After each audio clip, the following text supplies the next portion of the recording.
Hey man, I ain't gonna lie to y'all. I had to do a video today, man. We got so much going on. Credit this picture to ESPN. Bro, D'Lo, Malik Beasley, and Jared Vanderbilt traded to the Lakers, man. Y'all comment what y'all think of this trade. Real quick for me, I think they get a better playmaker, a better shooter, obviously in D'Lo.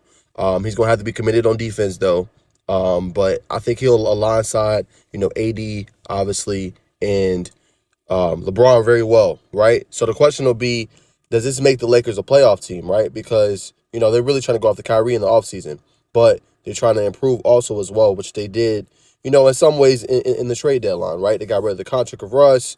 They bring in the young players, yada, yada. So, this trade deadline has been incredible. I think this has been the most impactful one probably in the last couple of years, especially with the next one I'm going to talk about. But, I think they get better shooting. They right now in the 13th spot, 25-30 record.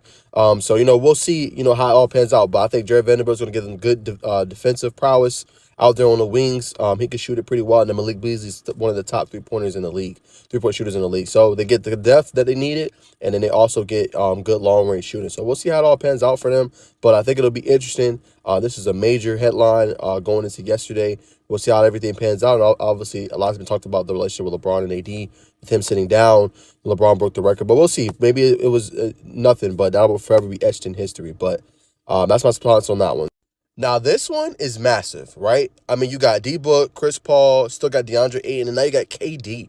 KD's one of the best scorers probably in NBA history, right? So this trade really took me by surprise, but there was talks about this in the offseason, but it never materialized, right? So Brooklyn gets 6 first-round picks.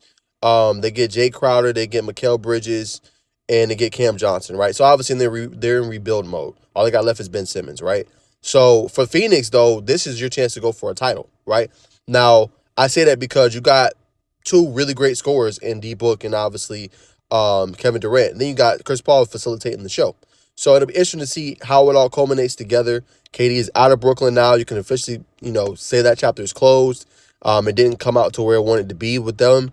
So he still got, I think, 3 years under his contract when he plays with Phoenix. So, the West is going to be loaded, bro. That's my biggest standpoint, or my biggest takeaway from this. The West is loaded.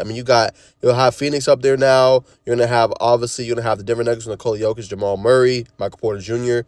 You can't sleep on Memphis with John Morant and Jaren Jackson and some of those boys. You can't sleep on Golden State when Steph Curry's healthy. Dallas is in the mix as well. The Clippers are in the mix as well with Kawhi Leonard and Paul George. So the West is loaded. I think the biggest takeaway is that the West is going to be nothing to play with. That Mavs versus Suns rematch is going to be epic if it happens. And I think the West is going to be a great playoffs instead of the East with three top